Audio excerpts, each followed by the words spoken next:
अब हम तीसरे सत्र की शुरुआत करते हैं। ये सत्र पुष्यमित्र की किताब, नई किताब रेडियो कोसी आपदा में पत्रकारिता के लोकार्पण का है। मैं पुष्यमित्र जी से आग्रह करूंगा कि कृपया वो मंच पर आए। आमोद महेश्वरी जी से आग्रह करूंगा कि वो मंच पर आए।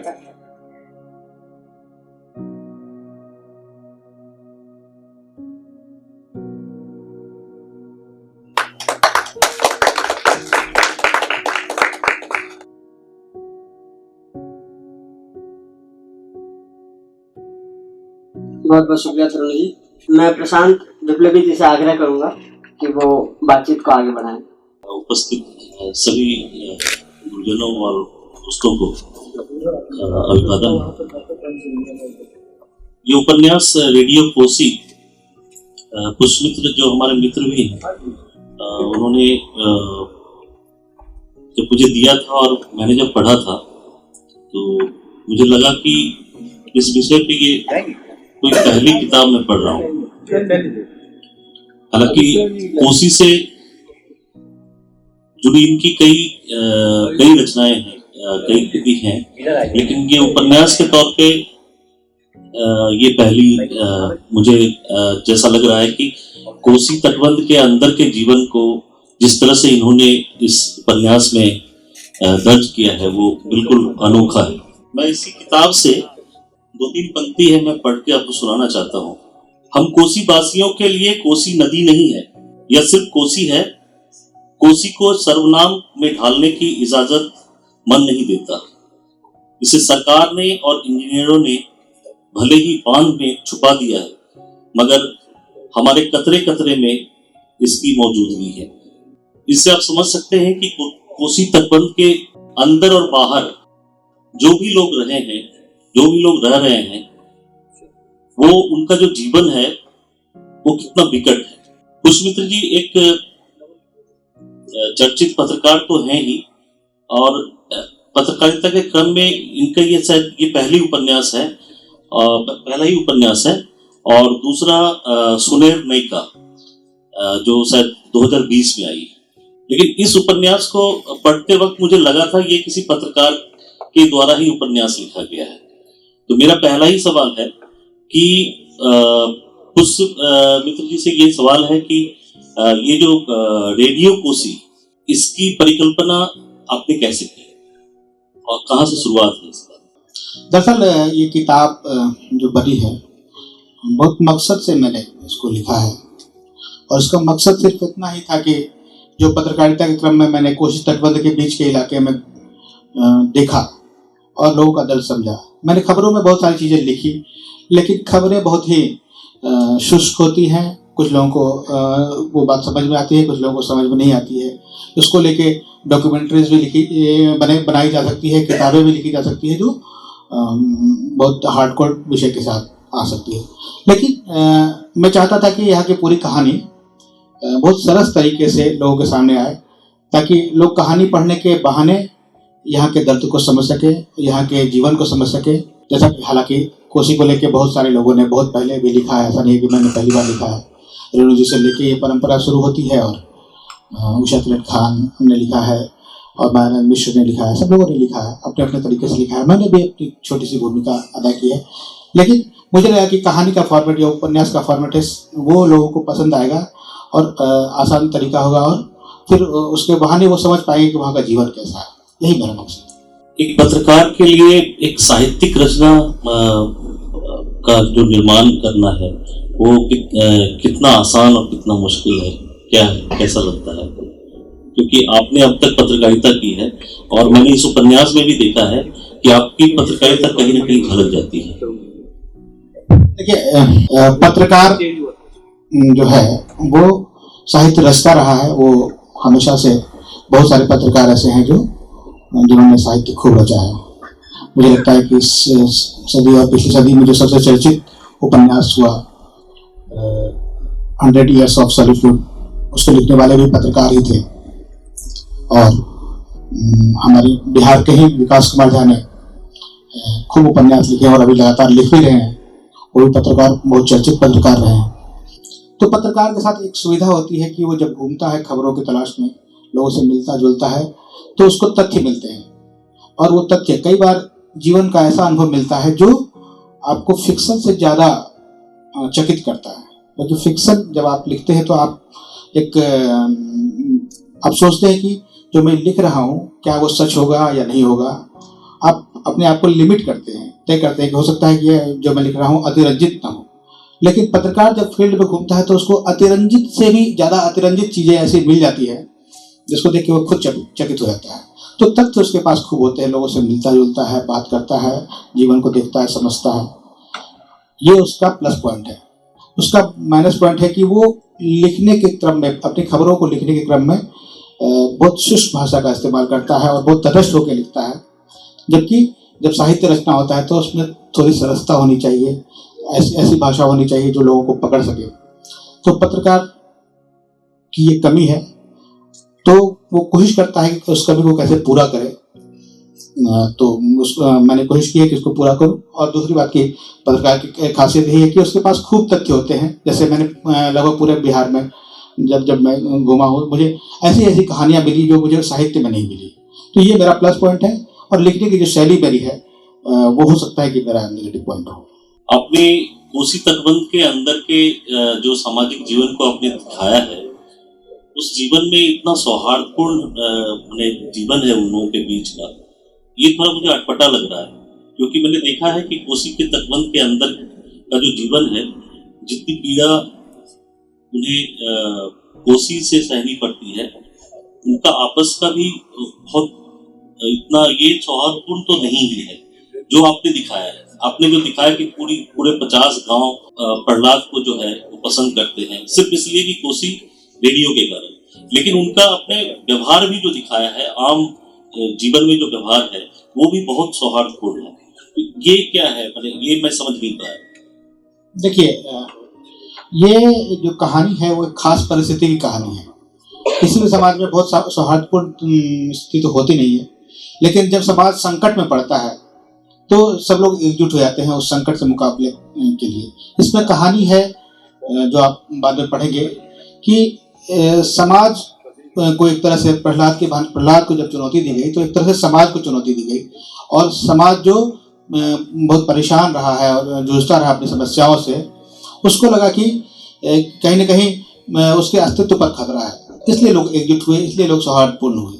हमेशा नहीं होते हैं, लेकिन इस संकट के वक्त में जब उनको लगा कि ये जो उनके खिलाफ हो रही थी चीज़ें वो पूरे समाज के लिए खतरनाक है, इसलिए सब लोग मिल गए, एकजुट होकर उस लड़के का समर्थन उन्होंने किया, इसलिए ऐसा किया। ये सही है, आपने बताया, ये मैं समझ रहा हूँ। जो रेडियो कोसी की शुरुआत जो की प्रहलाद ने और दीपा जी ने, वो एक विद्रोह था। उसे मैं एक विद्रोह समझ रहा हूँ, सरकार और जो व्यवस्था है उसके खिलाफ एक विद्रोह है। लेकिन इतना कातर क्यों? वो पढ़ने के बाद ऐसा लगता है ये विद्रोह तो है, वो अपनी जगह पे है, लेकिन प्रहलाद का जो किरदार है वो बहुत कातर है। वो आम जीवन का किरदार है, वो बहुत विद्रोही तो है नहीं। वो तो एक पलायन करने वाला मजदूर है जो अपने गांव से निकल के कई काम करने जाता है, दिल्ली, पंजाब और इस तरह के इलाकों में वो काम करने जाता है। वो पेंटर है, वो छतों में चढ़ के पेंटिंग करता है। तो ऐसे लोग बहुत विद्रोही होते नहीं। बिहार का समाज ही आपको अमूमन जो मजदूर वर्ग है वो विद्रोही नहीं मिलेगा। पिछली किताब जो मेरी रुकतापुर आई थी उसमें मैंने खासतौर पर ये लिखा था कि हमारे यहाँ के लोग हर चीज़ से समझौता कर लेते हैं और सबसे अच्छा उनके पास उपाय होता है पलायन। वो हर चीज़ से पलायन करते हैं। अगर पढ़ना है तो पलायन करते हैं, अगर रोजी रोटी की तलाश हो तो पलायन करते हैं, अगर इलाज कराना हो तो पलायन करते हैं। जो भी उनको काम हो, उनके बिहार में उनको ये सुविधा नहीं मिल रही है तो पलायन कर जाते हैं, दूसरे जगह जाके आसानी से अपना काम करके फिर आ जाते हैं। तो पलायन हमारा कल्चर है, पलायन हमारा नेचर है। और इसलिए जो हमारे गाँव का शोषित तबका है वो विद्रोह कम करता है, पलायन ज़्यादा करता है। यहाँ के किसानों ने भी बहुत वर्षों से विद्रोह करना छोड़ दिया है। अभी किसान आंदोलन जब पूरे देश में हुआ तो बिहार के किसानों की उसमें बहुत ज़्यादा भूमिका नजर नहीं आई, जबकि बिहार हमेशा से विद्रोह की धरती रही है। लेकिन अभी हाल के वर्षों में वो दिखा नहीं। तो वो पलायन करने वाला मजदूर है, वो सीधा साधा आदमी है, उसका काम है रोजी रोटी कमाना। उसके अपने इलाके में उसको रोजी रोटी की सुविधा नहीं मिल रही है तो वो बाहर जाता है और रोजी रोटी कमाता है। और उसका मकसद विद्रोह नहीं है, वो तो अपना रोजगार कर रहा है। वो प्रेम विवाह करके आता है और अपने गांव में एक छोटा मोटा रोजगार शुरू करता है, लेकिन उस रोजगार को जब कानून के दायरे में बांधने की कोशिश की जाती है और जब सरकार उस पर फंदा कसती है, तब वो विद्रोह करता है। सामान्य परिस्थितियों में वो विद्रोह नहीं करता, वो विद्रोह करना भी नहीं चाहता है, वो क्रांति करना भी नहीं चाहता है। वो एक आम आदमी है। आम आदमी आम तरीके से जीना चाहता है, वो रोजी रोटी कमाना चाहता है, वो समझौते करता है, वो चीज़ों को बर्दाश्त करता है। लेकिन एक आम आदमी, एक बहुत कातर व्यक्ति, एक समाज के निचले तबके पर रहने वाला व्यक्ति, जब सरकार उस पर अलग तरह के बंधन डालती है, तब वो विद्रोही बनता है। आपने देखा होगा कोरोना के वक्त में कैसे लोग, जब लॉकडाउन लगा तो बिहार के लाखों मजदूर पैदल चल के आ गए, उन्होंने विद्रोह नहीं किया। विद्रोह दिखता है, लेकिन उन्होंने विरोध नहीं किया कि क्यों हमको भेजा जा रहा है या क्यों हमारे लिए सुविधाएं नहीं बनी। उन्होंने पैदल चलना शुरू कर दिया, तो वही उनका विद्रोह था। तो इस लड़के ने जब उनको उसके रेडियो स्टेशन को रोकने की कोशिश की, तब जो उसने शुरू किया वही उसका विद्रोह था। वो उसका कातर विद्रोह था। जिस तरह से बिहार के लोग पैदल चल के आ गए, वो उनका कातर विद्रोह था, तो इसका भी विद्रोह वही है। ये उपन्यास कई बार मुझे लगता है किसी फिल्म के पटकथा की तरह, और अच्छी फिल्म बन सकती है। कभी आपके पास इस तरह का कोई ऑफर आया? जी, एक बार मतलब एक कॉन्ट्रैक्ट हुआ था, दीपा मेहता प्रोडक्शन की तरफ से इसका एक 4 साल का कॉन्ट्रैक्ट हुआ था, और जो कोरोना की वजह से वो फिल्म नहीं बन पाई, तो वो समय भी अब बीत गया है।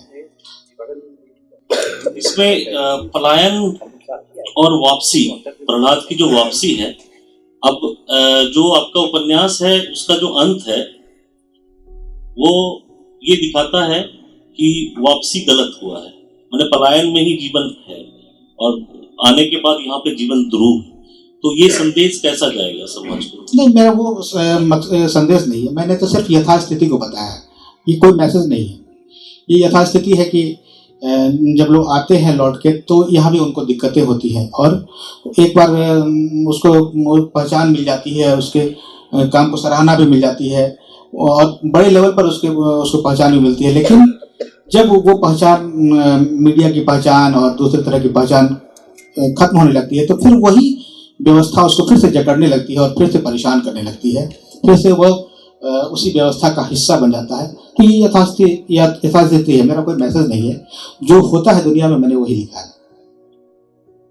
इस उपन्यास को अपने यथार्थ के साथ इतना जोड़ा है क्योंकि अमूमन अगर कोई और उपन्यास में पढ़ रहा होता, नए लेखकों का हो या पुराने लेखकों के हो, तो उसमें ये दिखाया जाता कि कोई पढ़ी लिखी बहू अगर गांव में आई है तो आसपास के माहौल में जो बच्चे हैं अगर शैतानी करते हैं या पढ़ते नहीं है तो उनको पढ़ाई में शामिल करते हैं। लेकिन आपने दिखाया है इसमें वो फिल्मी गाने सुनाती है बच्चों को। नहीं, वो फिल्मी गाने सुनाती नहीं है, लेकिन वो उसका व्यवसाय है। क्योंकि रेडियो स्टेशन वो चलाते हैं तो उनका व्यवसाय है, और उस तरह से वो पैसे लेके काम करते हैं। और फिल्मी गाने ही सिर्फ नहीं है, उसके साथ साथ आप देखेंगे कि दूसरी कई चीज़ें भी हैं, कि जैसे गांव में जो छोटी छोटी चीज़ें होती है उसको भी वो बताती है। और उस बहाने से मान लीजिए कि एक गांव में एक व्यक्ति कुर्ती का कपड़ा खरीद के लाया है, तो उसको बेचना है, तो उसकी सूचना भी वो देती है। वो अगर गांव में कोई व्यक्ति मिठाई ही बना रहा है, कुछ खास तरह की मिठाई बना रहा है, तो उसकी सूचना भी एक तरह से विज्ञापन के जरिए गाँव की छोटी छोटी चीज़ों को भी वो बताती है। फिल्मी गाने तो खैर रेडियो चैनल का एक हिस्सा है, और फिल्मी गाने उसके जीवन का भी हिस्सा रहे हैं। फिल्मी गाने आपने देखा होगा उपन्यास में शुरुआत से ही वो गाने ही उसके जीवन का, उस कैरेक्टर का हिस्सा रहे हैं। वो रेडियो पर हमेशा गाना सुनती थी, इसलिए वो रेडियो को सिर्फ बना भी, तो गाना उसके जीवन का हिस्सा है, तो वो गाने भी सुनाती है, वही उसका कैरियर भी है। लेकिन बाद में वो चीज़ें आप देखेंगे कि कैसे एक संदेश के रूप में आ जाती है, कैसे उसने फिर उन गानों के जरिए, उस रेडियो स्टेशन के जरिए, उन गानों के जरिए ही और दूसरी चीज़ों के जरिए जो कोसी की समस्या है उसको भी उठाया और उसको भी आगे बढ़ाया, और बहुत मजबूत विद्रोह है। अब आखिर में देखेंगे कि उसका विद्रोह सामान्य नहीं है। इस उपन्यास के जरिए क्या सवाल पूछा जा सकता है सरकार से?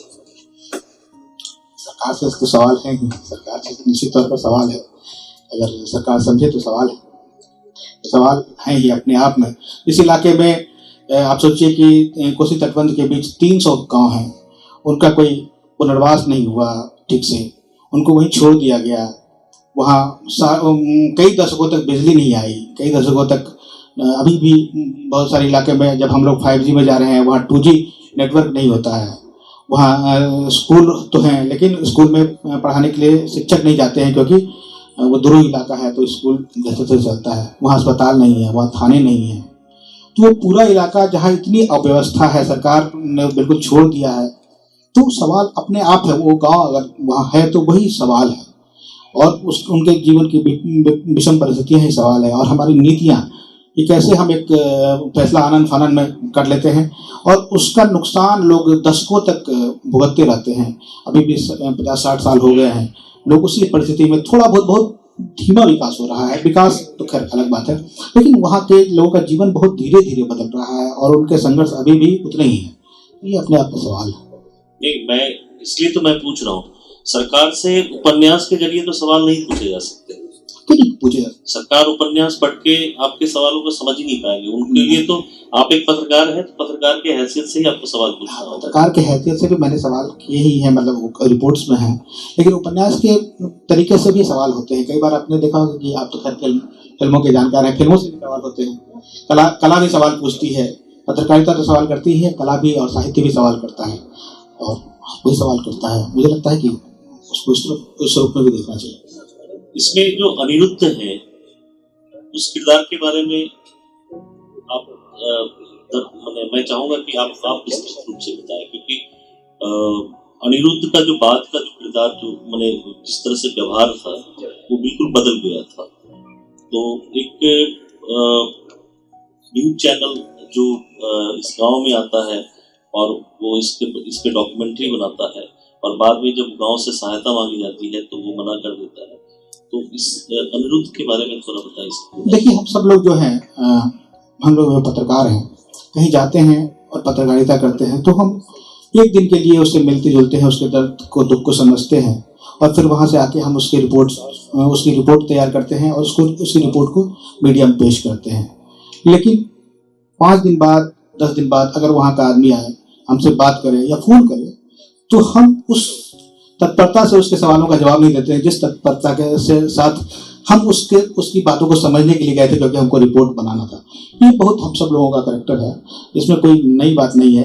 जब तक हमारा काम है तब तक हम बहुत ही प्रेम से बात करते हैं और जब हमारा काम खत्म हो जाता है तो कई बार हम फोन पर उसके नाम को पहचान भी नहीं पाते हैं। और तो ये है, तो उसी तरह से एक बड़ा पत्रकार, उसको एक वहाँ स्टोरी मिली तो स्टोरी को उसने किया, उस स्टोरी के जरिए उसका भी उसके नाम के में थोड़ी चीज़ें और बढ़ी होंगी। लेकिन जब उस इलाके के लोग समस्या में गिर गए तो फिर उसके पास स्पेस नहीं था उस समस्या को उठाने का, तो उसने एक तरह से हाथ खींच लिया। ये जो हम लोगों का अपना चरित्र है वही चरित्र इसमें। रेडियो कोसी उपन्यास के तौर पे तो है, लेकिन आपको नहीं लगता कि उपन्यास के लिए ये लंबी कहानियों की श्रेणी में आ सकता है? लेकिन उपन्यास के लिए आपको और भी तथ्य और भी बारीकी डालनी थी। मेरा मकसद उपन्यास या ये करना नहीं था। मेरे पास जितनी कहानी थी वो मैंने इसमें लिख दी। अब इसको आप लंबी कहानी भी कह सकते हैं, उपन्यास भी कह सकते हैं या लघु उपन्यास भी कह सकते हैं। तो मेरे पास अपनी जो जानकारी थी और अपने रचने की जो सीमा थी उसमें मैंने ये लिखा है, इसलिए इतना ही है। और हो सकता है कि कोई दूसरा व्यक्ति होता तो उसको विस्तार देता और उसमें बहुत सारी चीज़ें जोड़ता, तो लेकिन हर लेखक की अपनी क्षमता भी होती है। मुझे लगता है कि मेरी क्षमता में इतना ही। मैं चाहूँगा कि आप संक्षिप्त रूप से मैंने अपनी ये कहानी है कोसी नदी। हम सब लोग जानते हैं कोसी नदी बिहार में बहती है, नेपाल से आती है और बिहार के सुपौल जिले, सहरसा जिले, खगड़िया जिले और कटिहार जिले के कुछ इलाकों को छूती हुई फिर गंगा नदी में मिल जाती है। तो कोसी नदी का अपना एक स्वभाव रहा है कि कोसी नदी बार बार अपना रास्ता बदलती रही है। बल्कि बहुत सारी नदियां जो हिमालय से निकलती है, क्योंकि हिमालय नया पहाड़ है तो काफ़ी वेग से, ऊंचा पहाड़ भी है, नया पहाड़ भी है, तो वहाँ से जो नदियाँ निकलती है काफ़ी वेग से आती है और बहुत सारा गाद, बहुत सारी मिट्टी अपने साथ लाती है, तो वो बार बार अपना रास्ता बदलती है। तो उसका एक अलग तरह का स्वभाव है। तो कोसी नदी की कुछ धाराएं ऐसी भी है जो एवरेस्ट से आती है। तो कोसी नदी में बहुत ज़्यादा आवेग है और बहुत ज़्यादा उसमें गाद भी आता है। इसलिए कोसी नदी ने पिछले 250 साल में मुझे लगता है कि 22-23 बार रास्ता बदला है, और उसका जो रास्ता बदला है उसका पूरा फ्रेम जो है वो 100 किलोमीटर चौड़ा फ्रेम है। पहले वो अररिया से होकर जोगबनी से होकर बहती थी, और अब सहरसा सुपौल दरभंगा की सीमा को छूते हुए ऐसे बह के गोलाकार बहती है। तो बार बार रास्ता बदलती रही है। तो जब बाढ़ के कारण लोग परेशान होने लगे और देश को आज़ादी मिली, तो तय हुआ कि कोसी नदी को बांध दिया जाए, और ताकि वो बार बार रास्ता नहीं बदले, और बार बार रास्ता नहीं बदलेगी तो लोगों का संकट कम होगा। तो एक इंजीनियरिंग समाधान निकाला गया और कोसी नदी को तटबंधों से, बराज से बांध दिया गया। मुझे लगता है कि आज से करीब 60-65 साल पहले ये तटबंध बन गए। लेकिन जब ये तटबंध बनाए जा रहे थे, क्योंकि दोनों तटबंधों के बीच में चौड़ाई जो है अमूमन 8 किलोमीटर है, तो बहुत सारे गांव उसमें थे। उसमें 50 गांव नेपाल के इलाके में थे और 300 गांव भारत के इलाके में थे। तो इन गांव के लोग उस तटबंध के बीच में फंस गए। आप सोचिए कि तटबंध की 2 ऊंची दीवारें हैं, बीच में नदी है जो इतनी उग्र है, और उसके आसपास 300 गांव हैं। तो इन गांव के लोगों ने कहा कि हमारा विस्थापन कर दीजिए, हमें रहने की जगह दे दीजिए और हमारा मुआवजा दे दीजिए। तो वो ठीक से हुआ नहीं। औने पौने तरीके से उन लोगों को थोड़ी थोड़ी जमीन दी गई, ऐसी जमीन दी गई जहाँ वो बस नहीं पाए। तो एक तरह से वो सारे लोग, बहुत सारे लोग उसी इलाके में रह गए। कोसी नदी के बीच में ही वो रह गए। वहाँ हर साल बाढ़ आती है, बहुत तेज बाढ़ आती है। हर साल बाढ़ के साथ मिट्टी जो आती है, तो वहाँ का टोपोग्राफी बदलता रहता है, और इतना दुर्गम इलाका है वो पूरा का पूरा कि वहाँ लोग जाने में डरते हैं। एक तरह से ऐसा इलाका है, इसलिए वहाँ दूसरे तरह की चीज़ें भी नहीं हुई जो विकास हमारे इलाके में हुआ। बिजली का, सड़क का, स्कूल, कॉलेज, थाने, ये सारी चीज़ें आज़ादी के बाद जो हुई उस इलाके में नहीं हुई। तो वहाँ के लोग तब से अब तक कमोबेश उसी स्थिति में बहुत धीरे धीरे आगे बढ़ रहे हैं। वो एक ऐसी दुनिया है। तो जो कहानी मैंने लिखी है वो ऐसी कहानी है कि वहाँ बिजली नहीं है चूंकि, और संचार का कोई साधन नहीं है। तो एक गांव का लड़का है जो मेहनत मजदूरी करने बाहर जाता है, और बाहर जाके वो सीखता है कि कैसे एक छोटा सा रेडियो स्टेशन बना सकते हैं, और वहीं उसका प्रेम हो जाता है और पंजाब की एक लड़की से। तो वो प्रेम कहानी भी थोड़ी लंबी है। और उसके बाद वो दोनों आते हैं लौट के अपने गाँव, क्योंकि प्रेम विवाह करने के लिए वो परिस्थिति ऐसी थी कि उनको भागना पड़ा। तो भाग के अपने गांव आते हैं, और यहाँ आने के बाद समझ में नहीं आता है क्या करें, तो वो उस रेडियो स्टेशन को चलाते हैं। ये रेडियो स्टेशन जो बनता है वो दोनों के प्रेम की कहानी के साथ जुड़ा हुआ है, क्योंकि इसी के जरिए पहले वो दोनों बात करते थे, क्योंकि दोनों के पास मोबाइल वगैरह कुछ था नहीं। तो फिर वो आते हैं इस गाँव में और छोटा सा रेडियो स्टेशन चलाते हैं। वो गाने भी लोगों को सुनाता है, और छोटे छोटे विज्ञापन जो गाँव के लोगों के जरूरी विज्ञापन है वो करता है, और कुछ पैसे लेके ये काम करता है। तो उसी इलाके में फिर मैंने एक काल्पनिक कहानी चुनी है कि उसी इलाके में एक FM चैनल शुरू होता है जो बाहर के इलाके में, तटबंध से बाहर के इलाके में है, और उसके रेंज में ये पूरा इलाका आता है। और उसमें कंडीशन है कि इस इलाके में कोई दूसरा रेडियो स्टेशन नहीं चल सकता है। तो वो शिकायत करता है कि यहाँ 300 गाँव में एक ऐसा अवैध चैनल ऑपरेट हो रहा है जो उसके व्यवसाय में बाधक है, और इसकी वजह से वहाँ कार्रवाई होती है। उस कार्रवाई के बाद उस पूरे इलाके के लोग एकजुट होकर उसका विरोध करते हैं, और उस विरोध के साथ साथ वो दोनों भागते हैं, नदी में ही नाव पर भागते हैं कि कैसे इस कार्रवाई से बचा जाए, पुलिस का दमन है उससे कैसे बचा जाए। और भागते भागते वो संकट के बारे में बताते हैं कि कोसी के लोग किन किन परेशानियों में जूझ रहे हैं और कैसे इससे निकला जाए। तो एक विद्रोह जैसी स्थिति बनती है, और बाद में फिर एक ऐसा स्थिति कहानी है। वो कहानी आप पढ़ेंगे तो यही कहानी है। इसमें प्रेम भी है, थोड़ा सा फैंटेसी भी है, थोड़ी सी विद्रोह की बातें भी है, समस्या भी है, संकट भी है, समाधान भी है। इसमें प्रहलाद और दीपा जी के बीच जो प्रेम आपने दर्शाया है, तो वो बड़ा आनंद फानंद में उनका प्रेम हो गया, बहुत जल्दबाजी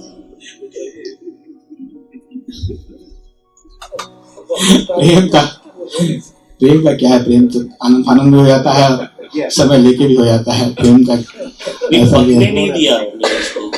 हाँ, अब तो प्रेम ही है, आप ये समझिए प्रेम को। लेकिन मुझे लगता है कि पर्याप्त वो दो अलग वर्गों के थे, दो अलग वर्ग थे। दीपा एक सब माने एक ऐसे जगह से है और वो उसी के कछार का एक लड़का है। तो दोनों के बीच वो समझदारी बनी नहीं और प्रेम हो गया। समझदारी बनी है, मुझे लगता है कि आप एक बार उसको नहीं, देखें। वो ठीक है, समझदारी बनी, लेकिन प्रेम जो होता है वो मुझे लगा कि थोड़ा जल्दीबाजी हुई है प्रेम में। ज्यादा समझदार लोग प्रेम नहीं करते हैं। हाँ, यही बाधा है। नहीं, ये सही थोड़ा ना समझ होना जरूरी है। उसमें आप देखेंगे ना कि बहुत आप कह रहे हैं तो आप सच कह रहे हो, लेकिन उसमें बहुत धीरे धीरे हो रहा है। वो प्रेम उस लड़के के मन में जरूर प्रेम है, लेकिन उस लड़की के मन में प्रेम नहीं है।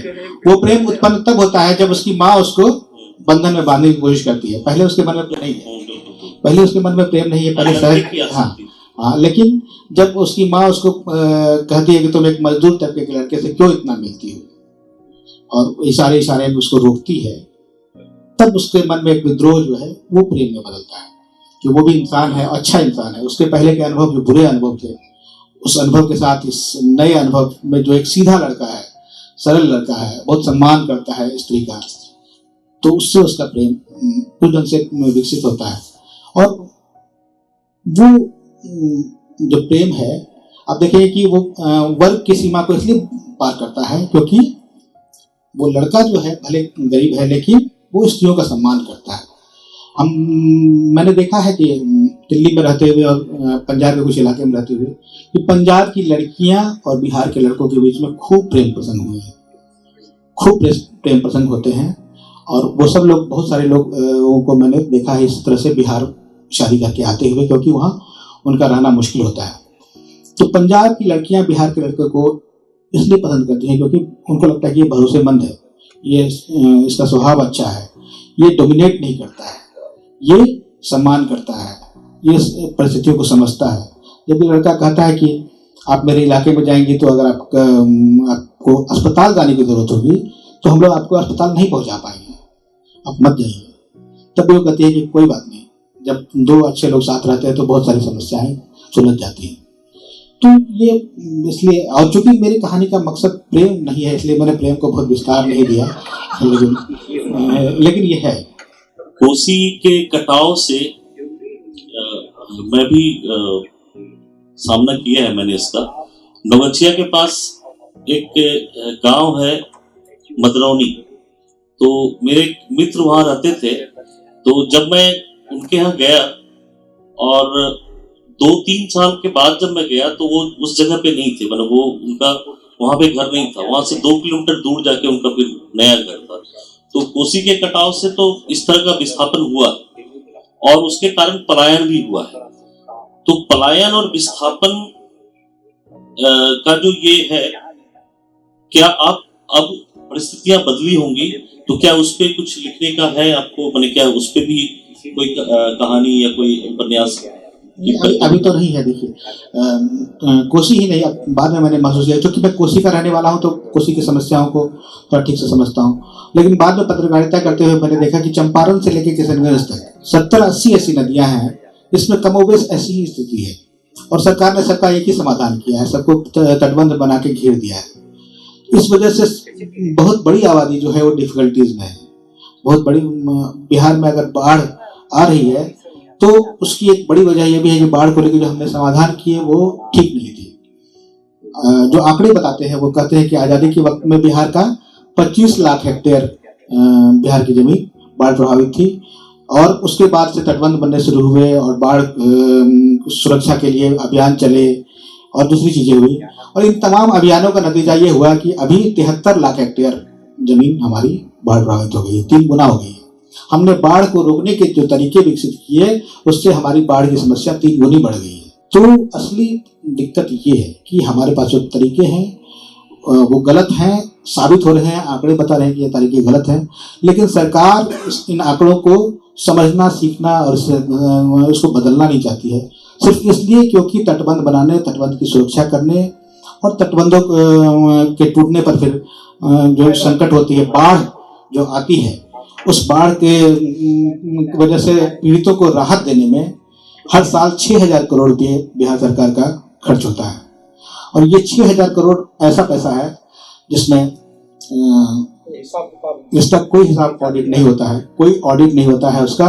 और मैंने देखा है कि जून महीना शुरू होते ही इंजीनियरिंग विभाग के, जल संसाधन विभाग के इंजीनियर जो हैं वो बाढ़ पीड़ित इलाकों में ट्रांसफर कराने के लिए पैसे लेके पहुंचने लगते हैं। नेपाल की ओर देखते रहते हैं। बाढ़ पीड़ित इलाकों में वो कहेंगे कि मुझे कोसी के इलाके में मेरा तबादला कर दिया जाए, गंडक के इलाके में तबादला कर दिया जाए, महानंदा के इलाके में तबादला किया जाए। बाढ़ से सिर्फ गांव के लोग डरते हैं, उत्तर बिहार के लोग डरते हैं, इंजीनियर नहीं डरते हैं।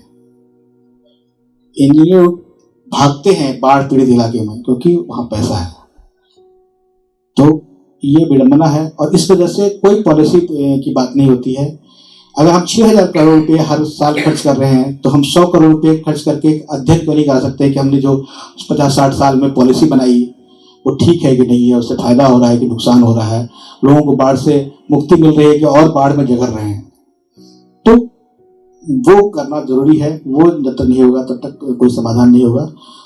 मेरा इसलिए अभी उपन्यास का तो नहीं है, लेकिन मैं चाहता हूँ कि अगर हो सके तो इस पूरे इलाके के बाढ़ के संकट के बारे में मैं थोड़ा जानू समझूं, अगर उसमें कुछ चीज बनती है तो फिर लिखा जाए। मुझे जिम्मेदारी दी गई थी कि मैं सवाल पूछूं और मुझे लगा सवाल पूछना बहुत आसान होता है, लेकिन मुझे यहाँ बैठ के पुष्पमित्र जी के साथ बात करके ऐसा लग रहा है कि सही सवाल अगर नहीं पूछे जाए तो आसान नहीं होता है, मतलब सवाल पूछना भी आसान नहीं होता।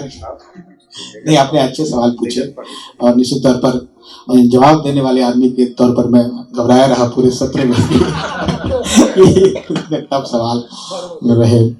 तो रेडियो कोसी तो आप लोगों ने नहीं पढ़ी होगी, लेकिन बाढ़, कोसी और नदियों के बारे में अगर कोई पूछना चाहे तो मुझे अच्छा लगेगा। नर्मदा बचाओ आंदोलन वगैरह से तो एंटी बांध मूवमेंट का बहुत सक्रिय सदस्य रहा हूँ। जैसे कि पूरी दुनिया में एक एंटी डेवलपमेंट चल रहा है एक्टिविज्म। आपको लगता नहीं कि कोसी का क्षेत्र लकी रहा कि वहाँ डेवलपमेंट से जो खतरे उत्पन्न होते उससे वो बचा रहा? अब इस नए दौर में जब डेवलपमेंट के खिलाफ एक मूवमेंट चल रहा है, वो नए इलाके से पूरे उत्तर बिहार के जो विकास है उसको कैसे किया जाए, इस पर क्या आपकी कोई राय बनी है? देखिए, मुझे लगता है कि जब लोग हर साल बाढ़ को झेलते हैं तो उनके बीच में अगर हम बात करें कि बाढ़ के साथ जीने की कला विकसित की जाए तो मुझे लगता है कि थोड़ा सा हम अति करते हैं। संकट उनका है, संकट रियल है, वो सिर्फ बाढ़ का संकट नहीं है। आप सोचिए कि कोसी के तटबंध के इलाके में अगर 60 साल से ढंग के स्कूल नहीं है तो ये अलग ढंग का संकट है। वहाँ के बच्चे पढ़ नहीं पा रहे हैं, वहाँ गर्मियों की छुट्टी नहीं होती है, वहाँ बाढ़ की छुट्टी होती है। वहाँ अगर किसी महिला को बच्चा होना होता है, जैसे इस उपन्यास में है, तो खाट पर टांग के लोग मीलों चलते हैं, तब लाके बाहर लाते हैं।